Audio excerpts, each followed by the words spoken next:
નમસ્કાર મિત્રો, છેલ્લે આપણે સુયોજન અને વિયોજન અંશ અંગે ચર્ચા કરી હતી. હવે એના કેટલાક ઉદાહરણો જે છે એ અને વધારાના કેટલાક એમસીક્યુ જોઈ અને આજે આપણે આપણો આ દ્રાવણનો ચેપ્ટર જે છે એ પૂર્ણ કરશું. તો આપણે ચર્ચા કરીએ સુયોજન અંશ અને વિયોજન અંશને અનુરૂપ કેટલાક ઉદાહરણો જે છે.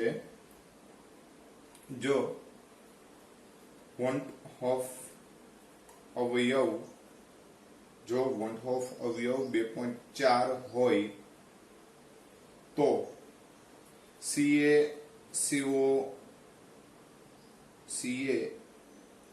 NO3 twice નો વિયોજન અંશ શું થાય? ઓપ્શન છે 0.8, ઓપ્શન છે 0.7, ઓપ્શન છે 0.5 અને ઓપ્શન છે 0.9. ફરીથી કહું છું, જો વંટહોફ અવયવ 2.4 હોય તો કેલ્શિયમ નાઇટ્રેટ CaNO3 twice નો વિયોજન અંશ શું થાય? તો મિત્રો અહીંયા વિયોજન અંશ પૂછેલો છે, એટલે કે આલ્ફા પૂછેલો છે. આલ્ફા બરાબર i-1 છેદમાં n-1. આની પહેલા આપણે સમજાવેલું છે કે i એટલે વંટહોફ અવયવ, તો i નું મૂલ્ય છે આપણને 2.4 અને n એટલે ઘટક કણોની સંખ્યા. તો કેલ્શિયમ નાઇટ્રેટને પાણીમાં દ્રાવ્ય કરો એટલે Ca+2 અને NO3-1 એવા બે ઘટક ઉત્પન્ન થાય, એટલે n બરાબર ટોટલ 3 ઘટક ઉત્પન્ન થાય. એક કેલ્શિયમ અને બે નાઇટ્રેટ આયન, ટોટલ ઘટક કણો કેટલા થાય? 3. તો આલ્ફા બરાબર i-1 એટલે કે 2.4 ઓછા 1 છેદમાં 3 ઓછા 1. ટોટલ આનું મૂલ્ય ગણવા જાવ તો 1.4 ઉપર 2.4 માંથી 1 એટલે 1.4, નીચે 2, 1.4 નું અડધું એટલે 14 નું અડધું 7, એટલે અહીંયા 0.7. ખ્યાલ આવે છે? તો આપણો વિકલ્પ બી જે છે એ યોગ્ય ગણાય. તો આ થઈ આલ્ફા એટલે કે વિયોજન અંશ જે છે એની આપણે ગણતરી કરી. આવો જ એક બીજો પ્રશ્ન પણ છે કે 0.1 molar BaNO3 twice barium nitrate નો વંટહોફ અવયવ 2.74 હોય તો તેનો વિયોજન અંશ ખાલી જગ્યા ટકા થાય. અહીંયા આપણે પર્સન્ટેજ ગણવાના કીધા છે. શું ગણવાના કીધા છે? પર્સન્ટેજ. એ ઓપ્શન છે 91.3%, બી ઓપ્શન છે 0.25%, સી ઓપ્શન છે 87% અને ડી ઓપ્શન છે 74%. તો મિત્રો, જે રીતે આપણે આ દાખલો ગણ્યો એ જ રીતે આપણે આ પણ ગણવાનો છે. શું ગણશું? તો કે ભાઈ આલ્ફા બરાબર i-1 છેદમાં n-1 એનો ઉપયોગ કરવાનો. i નું મૂલ્ય આપણે આપી દીધું છે 2.74. n બરાબર ઘટક કણની સંખ્યા, BaNO3 twice માં ફરીથી પાછા ઘટક કણ 3 થાય. તો આલ્ફા બરાબર 2.74 ઓછા 1 છેદમાં 3 ઓછા 1 એટલે કે 1.74 ભાગ્યા 2. તો આલ્ફા બરાબર 1.74 નું અડધું કરવાનું થાય, એટલે 174 જે છે એનું તમે અડધું કરો તો 87 આવે. કેટલા આવે? 87, એટલે 0.87. અને પર્સન્ટેજમાં ગણવા હોય તો ગુણ્યા કેટલા કરાય? 100. બરાબર છે? એટલે પર્સન્ટેજ વાઇઝ 87% આપણો જવાબ આવે, એટલે ઓપ્શન રહેશે સી. તો આ રીતે ટૂંકમાં વંટહોફ અવયવ જે છે એના આધારે આપણે વિયોજન અંશ જે છે એની ગણતરી કરી શકીએ. તો આ વાત થઈ વિયોજન અંશની ગણતરી માટેની. ત્યાર પછી નો પ્રશ્ન આપણે જોઈએ તો ત્યારબાદ એક સંયોજન x, બરોબર ધ્યાન રાખજો, એક સંયોજન x દ્રાવકમાં ચતુસંયોજક તરીકે સંયોજિત થાય છે તો તેના I નું મૂલ્ય શું થાય? બરાબર છે. ઓપ્શન છે 4.25, 0.125 અને 2. તો મિત્રો અહીંયા એક સંયોજન x જેને દ્રાવકમાં ઓગાળો તો ચતુસંયોજક તરીકે સંયોજિત થાય છે. કેવા સંયોજક તરીકે? ચતુસંયોજક. એનો મતલબ એમ થયો કે 4x ઘટકો ભેગા મળી અને આવો એક ચતુસંયોજકતા ધરાવતો એક ઘટક બનાવે. એટલે અહીંયા જ્યારે સુયોજન થાય ત્યારે તમને ખબર છે કે સુયોજન થાય ત્યારે હંમેશા I is less than 1 થાય. અને આની ગણતરી કેવી રીતે કરાય? તો કે એક ઘટકમાંથી ચાર ઘટકમાંથી એક ઘટક બને એટલે 1/4. તો આના માટે I બરાબર 1/4 એટલે કે 0.25 જેટલો થાય. એટલે ઓપ્શન કયો મળશે? બી. હા, આપણને એમ કીધું હોત કે જે તે ઘટક 4 ઘટકમાં વિભાજિત થાય છે તો I બરાબર 4 આવત, પણ અહીંયા સુયોજિત થાય છે એટલે 1/4 એટલે કે 0.25 જેટલો આપણો જવાબ મળે. તો આ રીતે આ પ્રશ્ન જે છે એનો આપણે જવાબ દર્શાવી શકીએ.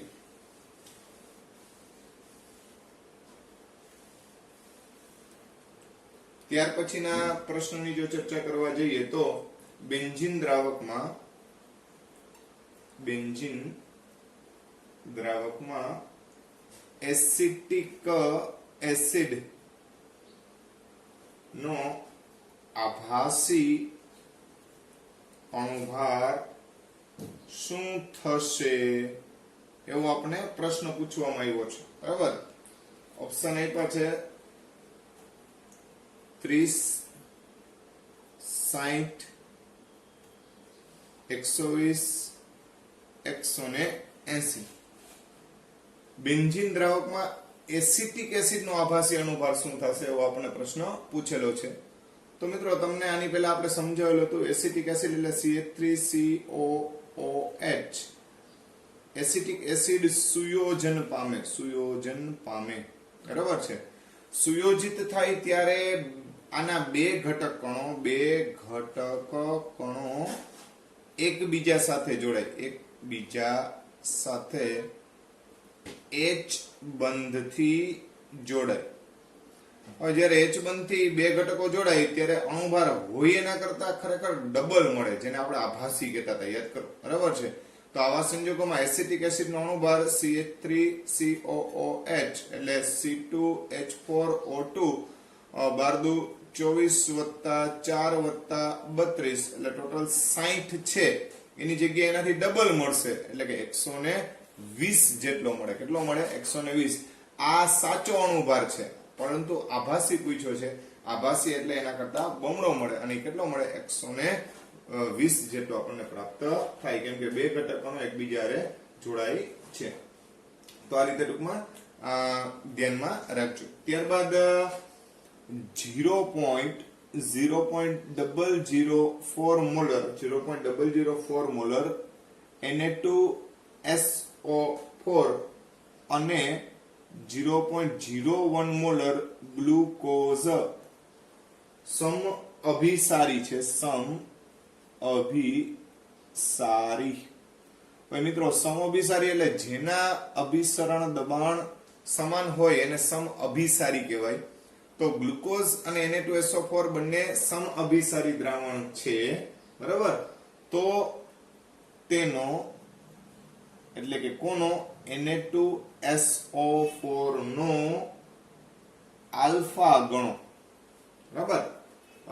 પર્સન્ટેજ આપ્યા છે 75%, બીજો ઓપ્શન છે 50%, સી ઓપ્શન છે 25% અને ડી ઓપ્શન છે 85%. તો આપણે ગણતરી કરીએ એટલે આપણે ખ્યાલ આવી જશે. તો મિત્રો અહીંયા આપણને શું આપ્યું છે તો કે ભાઈ આની સાંદ્રતા આપી છે અને સમઅભિસારી દ્રાવણ છે એવું કીધું છે. અભિસરણ દબાણનું સૂત્ર તમે જાણો જ છો, પાઈ બરાબર ICRT. બરાબર. હવે બંને દ્રાવણ માટે લાગુ પડે એટલે પાઈ1 I1 C1 RT તો બેમાં કોમન જ હોય, જે તે નિયત તાપમાને જ વાત કરીએ છીએ. પાઈ2 બરાબર I2 C2 RT હવે અહીંયા કીધું જ છે સમઅભિસારી છે એટલે પાઈ 1 બરાબર પાઈ 2 બરાબર છે. તો આવા સંજોગોમાં I1 C1 RT બરાબર I2 C2 RT આવું થાય કે નહીં? RT ને આપણે કેન્સલ કરી નાખીએ તો I1 બરાબર I1 C1 બરાબર I2 C2 થશે. હવે મિત્રો અહીંયા આપણે Na2SO4 માટે આલ્ફા ગણવાનો છે. એનો મતલબ એમ થયો કે Na2SO4 જે છે એના માટે આપણે I ની ગણતરી કરી લઈએ બરાબર. એને આપણે 1 નંબર કહીએ અને ગ્લુકોઝ જે છે ગ્લુકોઝ નું સુયોજન કે વિયોજન ન થાય એની પહેલા આપણે વાત થઈ હતી બરાબર છે. તો આવા સંજોગોમાં ગ્લુકોઝ માટે I2 બરાબર 1 લઈએ, એનો C2 બરાબર 0.01 લઈએ, I1 આપણે ગણવાનો છે અને C1 જે છે એ 0.004 લઈએ અને કિંમત મૂકી દઈએ તો I1 બરાબર I2 C2 upon C1. આવા સંજોગોમાં I2 જે છે એનું મૂલ્ય આપણને આપી દીધું છે 1, C2 એટલે 0.01 divided by 0.004. તો I1 બરાબર આ 10⁻² અને 10⁻³ એટલે 10 ભાગ્યા 4 થાય કે નહીં? બરોબર વિચારો છો મિત્રો. તો 10 ભાગ્યા 4 એટલે કેટલો જવાબ આવે? 2.5 બરાબર. તો આ મૂલ્ય જે છે એ કોનું મળ્યું? I નું પ્રાપ્ત થયું. કેનું મૂલ્ય પ્રાપ્ત થયું? I. આપણે I નહીં પણ આપણે આલ્ફા ગણવાનો છે. તો આલ્ફા બરાબર I-1 છેદમાં n-1. I એટલે શું? તો કે ભાઈ 2.5 ઓછા 1 છેદમાં n એટલે ઘટક કણોની સંખ્યા. Na2SO4 માટે ઘટક કણ 3 ઓછા 1 તો 1.5 ભાગ્યા 2 જવાબ આવે. 1.5 ભાગ્યા 2 એટલે 0.75 થાય કે નહીં? એ આલ્ફા. પર્સન્ટેજ જોતા હોય તો ગુણ્યા કેટલા કરી નાખવાના હોય? 100. તો કેટલા આવશે? 75%. તો આપણો ઓપ્શન કયો રહેશે? એ. તો આ રીતે ટૂંકમાં ગણતરી દર્શાવી શકાય. આ વાત થઈ. જ્યારે અભિસરણ દબાણ જે છે એ આપેલા હોય અને એના આધારે આપણે આલ્ફા ગણવાનો હોય તો એના માટેની વાત થઈ. હવે એક ભાઈ આ કોમ્પિટિટિવ એક્ઝામમાં પણ પૂછેલો છે અને અતિ મહત્વનો પ્રશ્ન છે. ખાસ ધ્યાને લેજો મિત્રો. જ્યારે આવું આપે ત્યારે સીધી ગણતરી ન થઈ શકે એટલે ખાસ ધ્યાનમાં લેવા જેવી બાબત છે. એ વસ્તુને તમે જોજો બરાબર છે. તો આ રીતે પ્રશ્ન છે. પ્રશ્ન લખું છું બરાબર સમજજો અને પ્રશ્ન સમજવા જેવો છે. ખાસ ધ્યાનમાં રાખજો. પ્રશ્ન આ બાજુ લખું છું. 0.1 મોલર HX કે જે મોનો બેઝિક એસિડ છે. બેઝિક એસિડ મિત્રો મોનો બેઝિક એસિડ એટલે જેમાંથી એક જ H+ ઉત્પન્ન થાય ને મોનો બેઝિક એસિડ કહેવાય. જેની pH નું મૂલ્ય pH બરાબર 2 મળે છે. હવે જો મિત્રો ખરેખર તમને અહીંયા pH નું મૂલ્ય જે છે એ 2 મળે છે એવું આપણે કહેવામાં આવ્યું છે બરાબર છે. એનો અર્થ એવો થયો કે ભાઈ pH જે છે એના મૂલ્યમાં ફેરફાર અહીંયા જોવા મળ્યો. વાસ્તવમાં જેની સાંદ્રતા આપી હોય તો અહીંયા 0.1 છે તો ખરેખર pH જે છે એ કેટલી મળવી જોઈએ? 1 મળવી જોઈએ પણ મળી કેટલી? 2. એનો મતલબ એમ થયો કે આપેલ એસિડ નું સુયોજન કે વિયોજન થાય છે. અહીંયા આ વસ્તુ ખાસ ધ્યાનમાં લેવા જેવી છે બરાબર છે. તો 300 કેલ્વિન તાપમાને પાઈ ગણો એટલે અભિસરણ દબાણ જે છે એનું મૂલ્ય આપણે ગણવાનું છે. આ વસ્તુ ધ્યાનમાં રાખજો. તો કેવી રીતે ગણતરી કરશું? તો સીધું તમે પાઈ બરાબર ICRT સૂત્ર લગાડી દો તો ન ચાલે બરાબર છે. એનું કારણ છે કે તમને અહીંયા C બરાબર છે આપી છે પણ તમારી પાસે I નથી એટલે પેલા I ગણવો જ પડે. આમાં ભૂલ ન થઈ જાય બરાબર છે. આના વિકલ્પ આપણને આપ્યા છે 2.74 બાર, બીજો વિકલ્પ છે 27.4 બાર, ત્રીજો વિકલ્પ છે 274 બાર અને ચોથો વિકલ્પ છે એક પણ નહીં બરાબર. તો મિત્રો અહીંયા આપણને સાંદ્રતા એટલે C આપી છે. કેટલી આપી છે? 0.1 મોલર. પણ સાથે સાથે pH બરાબર 2 હોવાથી વાસ્તવમાં તમે H3O+ ની સાંદ્રતા ગણવા જાઓ H3O+ ની સાંદ્રતા તો અહીં લખું છું કે H3O+ ની સાંદ્રતા pH ના આધારે આવશે 10⁻². કેમ કે pH બરાબર 2 હોય તો 10⁻² થાય. તો આ જે છે એ 10⁻1 છે ને મળી કેટલી? 10⁻².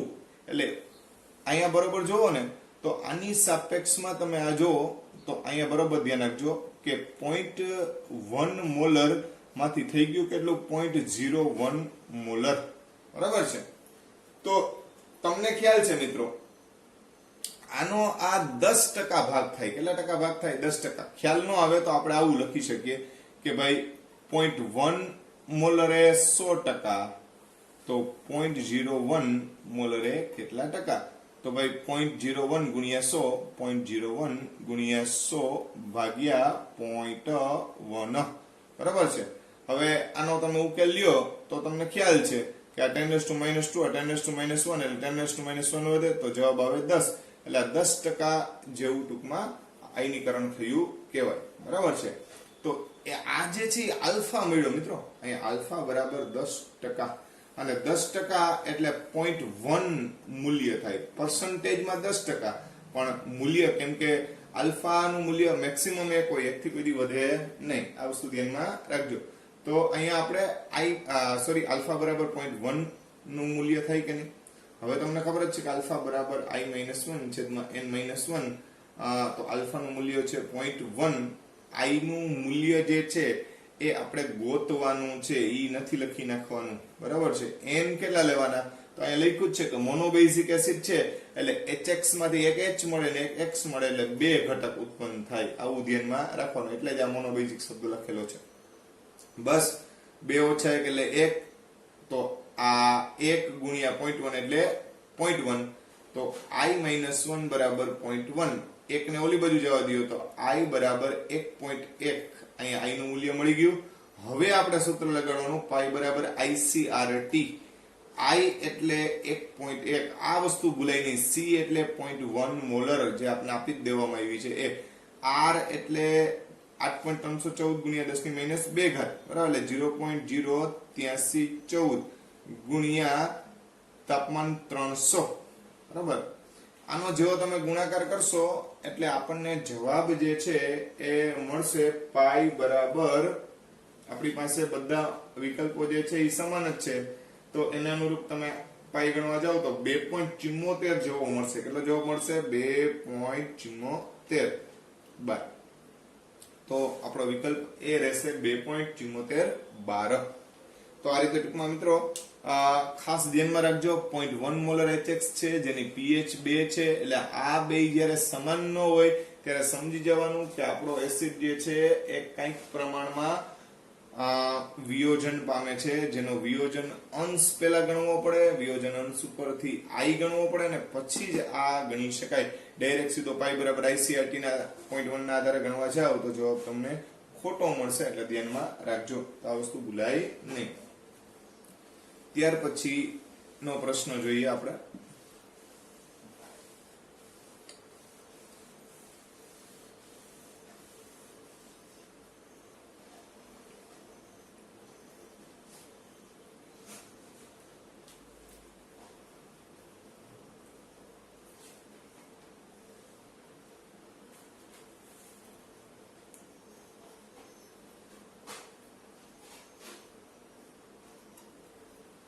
એક દ્વિબેઝિક એસિડ નો અણુભાર 200 ગ્રામ પ્રતિ મોલ છે. તેના ડેસીમોલર દ્રાવણ ના 100 મિલીકદમાં કેટલા ગ્રામ એસિડ દ્રાવ્ય થયેલ હશે? 1 ગ્રામ, 2 ગ્રામ, 3 ગ્રામ કે 4 ગ્રામ? એક દ્વિબેઝિક એસિડ છે જેની બેઝિકતા 2 હોય એવો એક એસિડ એનો અણુભાર આપ્યો છે, એટલે મોલેક્યુલર વેટ આપ્યો છે 200 ગ્રામ પ્રતિ મોલ. હવે ડેસીમોલર, જો ખાસ ધ્યાનમાં રાખજો મિત્રો, ડેસીમોલર બરાબર મોલારિટી એટલે 1 મોલર ભાગ્યા 10 અને ડેસીમોલર કહેવાય, બરાબર છે. જેની મોલારિટી 0.1 મોલર હોય એને શું બોલાય? ડેસીમોલર. બસ આમાં આ મહત્વનું છે, બાકી તો બધું તમને ખબર પડે જ છે. V બરાબર 100 મિલી. બસ કિંમત મૂકી દો ભાઈ. મોલારિટી બરાબર 1000 ગુણ્યા દ્રવ્યનું દળ છેદમાં દ્રવ્યનો અણુભાર ગુણ્યા દ્રાવણનું કદ. તો કદ આપ્યું છે, મોલારિટી આપી છે, અણુભાર બી આપ્યો છે. આપણે W ગોતવાનું છે, તો W બરાબર M ગુણ્યા MW ગુણ્યા V ડિવાઈડ બાય 1000. મોલારિટી કેટલી આપી છે ભાઈ? ડેસીમોલર એટલે 0.1.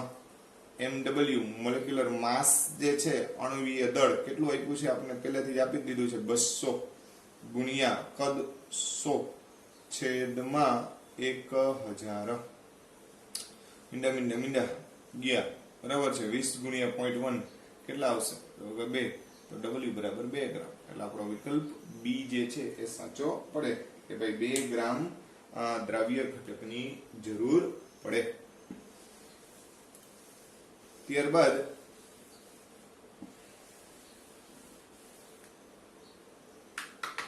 વજનથી 70% શુદ્ધતા ધરાવતા, વજનથી કેટલા ટકા કીધું મિત્રો? 70% શુદ્ધતા ધરાવતા ઓર્થો ફોસ્ફોરિક એસિડ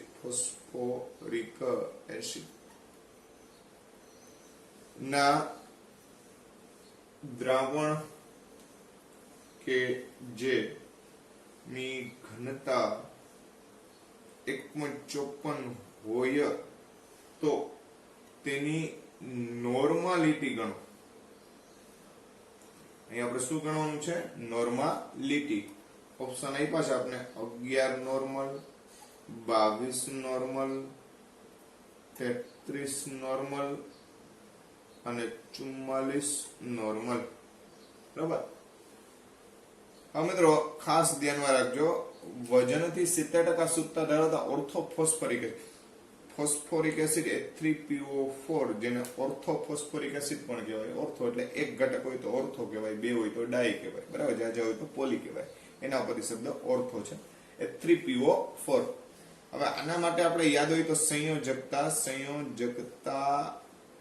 3 લઈએ છીએ. એટલે એનો તુલ્ય ભાર જ્યારે આપણે ગણશું, તુલ્ય ભાર, ત્યારે અણુભાર ભાગ્યા કેટલા કરશું? 3. આ વસ્તુ ધ્યાનમાં રાખજો H3PO4 માટે, ફોસ્ફોરિક એસિડ.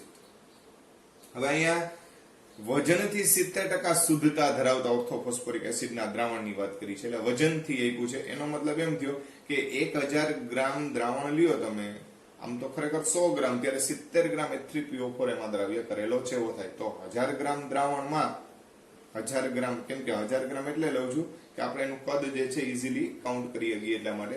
તો 1000 ગ્રામ દ્રાવણમાં કેટલા ગ્રામ દ્રાવ્ય થયેલો હોય? તો કે 1000 ગ્રામ દ્રાવણમાં શું થયેલો હોય?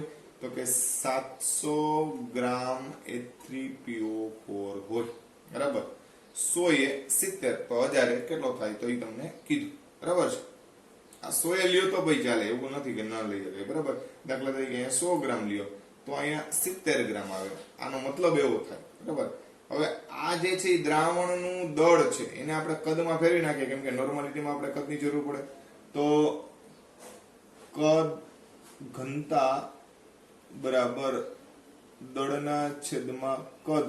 તો કદ બરાબર શું થાય? કદ બરાબર દળ ભાગ્યા ઘનતા થાય કે નહીં? તો ભાઈ દળ જે છે એ 100 ગ્રામ લઈએ અને ઘનતા 1.54 એવું આપણને આપ્યું છે, બરાબર છે. તો એના વડે આપણે ભાગીએ તો આપણને 64.93 જેવો આપણે જવાબ મળે. 64.93, બરાબર છે. એટલે લગભગ બરાબર 65 તમે કહી શકો. એટલે આપણે સરળતા ખાતર લઈ લઈએ કે ભાઈ આ 65 જેવો છે, બરાબર. આ મિલી લીટર થયો, બરાબર. તો અહીંયા 100 લીધું છે એટલા માટે, બરાબર. તો બસ તમારી પાસે સૂત્ર છે જ, નોર્માલિટી બરાબર 1000 ગુણ્યા દ્રાવ્યનું દળ. તો દ્રવ્ય કેટલા ગ્રામ? 70 ગ્રામ. ત્યારે દ્રાવણનું કદ કેટલું લેવાનું છે? કે 65 મિલી. અને આનો અણુભાર તુલ્ય ભાર લેવો પડે, નોર્માલિટી છે એટલે તુલ્ય ભાર બરાબર અણુભાર ભાગ્યા 3. તો H3PO4 નો અણુભાર તમે ગણો તો 98 થાય, એટલે 98 ભાગ્યા 3. આ તમારા મિત્રો આને ઉકેલવાનું છે. આનો ઉકેલ મેળવશો એટલે આપણને જવાબ જે છે એ મળશે 32.96 જેવો મળશે, એટલે લગભગ બરાબર 33. તો આપણો જવાબ શું આવશે? 33 નોર્મલ. તો આ પેટર્નના જવાબો જે છે એનું ધ્યાન રાખવું. આવા કેટલાક પ્રશ્નો જે છે થોડાક અટપટા હોય છે, વ્યવસ્થિત રીતે તમે રકમ સમજો એટલે તમને જવાબ આવડી જશે. ત્યારબાદ નો પ્રશ્ન જે છે થોડાક ટેકનિકલી પ્રશ્નો જે છે એની પણ ચર્ચા કરીએ.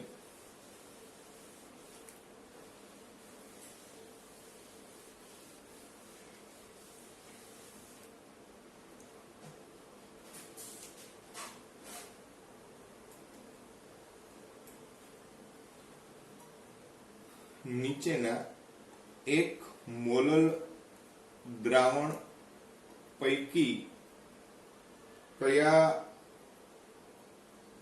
દ્રાવણનું ડેલ્ટા ટીબી સૌથી વધુ હશે? ઓપ્શન છે આપણી પાસે HF, HCl, HBr અને HI. મિત્રો આ થોડો ટેકનિકલ પ્રશ્ન છે. આપણે જનરલી શું કરીએ છીએ તો કે ભાઈ મોલાલિટી જે છે આપણે આપી દેવામાં આવી હોય ત્યારે આપણે ખાલી ગણતરી શું કરતા હોય તો કે ભાઈ મોલાલિટી જ્યારે આપણને આપી હોય ત્યારે આપણે માત્ર ને માત્ર સંખ્યાગણ જોઈએ. તો ભાઈ એ સંખ્યાગણ તો બધાયમાં 2 2 2 ને 2, હવે બધાયમાં સંખ્યાગણ તો 2 જ છે. એનો મતલબ એમ છે કે સંખ્યાગણના આધારે આનો આપણે જવાબ દેવાનો થતો નથી. પણ હવે તમને ખબર છે કે ભાઈ HF બંધ વધારે પ્રબળ હોય એના કરતા HCl કરતા HBr કરતા HI, એનો મતલબ એમ થયો કે HI બંધ પ્રમાણમાં નિર્બળ છે. મિત્રો જે બંધ નિર્બળ હોય અથવા તો જેની વિયોજન એન્થાલ્પી ઓછી હોય એ સરળતાથી બંધ તૂટી જાય. આવા સંજોગોમાં HI નું આયનીકરણ વધુ થાય. એનો મતલબ એમ છે કે બધા માટે સમાન પરિસ્થિતિની વાત આલે છે ત્યારે HI નું આયનીકરણ વધુ થાય તો HI ના સંખ્યાકણ સૌથી વધારે હોય, સંખ્યાકણ વધુ હોય, ધ્યાન રાખજો. બરાબર? તો આવા સંજોગોની અંદર તમે વિચારવા જાઓ ત્યારે આપણો વિકલ્પ ડી જે છે એ યોગ્ય ગણાય. બરાબર છે? જો મિત્રો ક્યારેક આવી કમ્પેરિઝન પૂછે કે ભાઈ હવે અહીંયા ખરેખર મોલ સંખ્યાના આધારે તમે વિચારવા જાઓ તો બધા તમારે સમાન કહેવા પડે, પણ આ પૈકી પણ સૌથી વધારે કોઈનું ડેલ્ટા ટીબી હોય તો ફેરફાર કોનો આવે? HI, કેમ કે એની વિયોજન એન્થાલ્પી જે છે એનું મૂલ્ય સૌથી નીચું છે. જેમ વિયોજન એન્થાલ્પી ઓછામાં ઓછી હોય એવા સંજોગોની અંદર એનું આયનીકરણ સૌથી વધારે થાય. તો એવા સંજોગોમાં એના સંખ્યાકણ અન્યની સાપેક્ષમાં કેવા હશે? વધારે. એટલા માટે થઈ અને આપણે એમ કીધું કે સંખ્યાકણની બાબતમાં સૌથી વધારે કટક કણો ધરાવતો કોણ થશે? HI. એટલા માટે આપણે આવો ઓપ્શન આપેલો છે. રેડી? પછી એક વિશિષ્ટ ઉદાહરણ છે જે ખાસ તમારે યાદ રાખવાનું છે. બરાબર? આ વિશિષ્ટ છે એટલે કહું છું કે યાદ રાખજો. બરાબર છે? હવે ભાઈ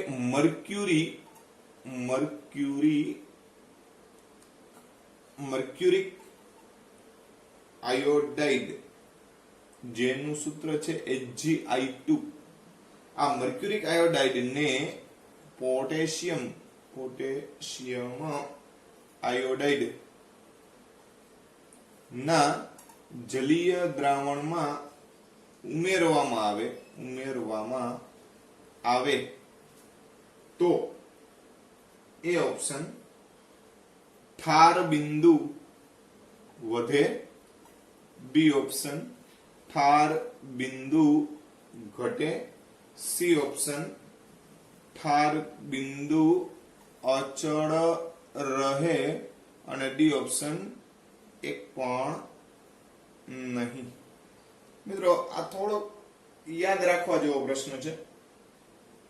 હવે સામાન્ય રીતે તમને ખબર છે કે જ્યારે કોઈ પણ ઘટક જે છે એને આપણે એટલે કે દ્રાવકની અંદર જ્યારે દ્રાવ્યને ઉમેરીએ ત્યારે હંમેશાના ઠાર બિંદુમાં શું થાય? ઘટાડો થાય. પણ અહીંયા પ્રશ્ન શું છે એ ખાસ સમજો. જ્યારે આપણે HgI2 એને આપણે Ki સાથે મિશ્રિત કરીએ ત્યારે આ Ki અને HgI2 માંથી એક સંકીર્ણ બને છે જે આ પ્રકારનો છે K2HgI4 પ્રકારનો એક સંકીર્ણ બને. એટલે એનો મતલબ એમ થયો કે HgI2 જ્યારે મુક્ત અવસ્થામાં હોય એના કરતા પણ આ પરિસ્થિતિમાં HgI4 સ્વરૂપે જ્યારે આવે ત્યારે એના સંખ્યા કણો ઘટી જાય. બરાબર છે? એટલે ઘટક કણની સંખ્યા જે છે ને એ ઘટી જાય છે. એટલા માટે થઈને આપણે કહેવું પડે કે અહીંયા ઠાર બિંદુ ઘટે નહીં પણ શું થાય છે? વધે છે. ઠાર બિંદુ શું થાય છે? વધે છે. એટલે ટેકનિકલી ઘટવાની જગ્યાએ અહીંયા શું જોવા મળે છે? વધારો જોવા મળે છે. તો મિત્રો આ રીતે આવો કોઈ ટેકનિકલ પ્રશ્ન હોય તો પણ આપણે કાળજી રાખવાની. તો આ વિશિષ્ટ પ્રકારના કેટલાક પ્રશ્નો જે છે એની આપણે ચર્ચા કરી છે. અહીંયા આપણો આ પાઠ જે છે એ આપણે પૂર્ણ કરીએ છીએ. હવે નેક્સ્ટ ટાઈમ નવા પાઠની વાત કરશું.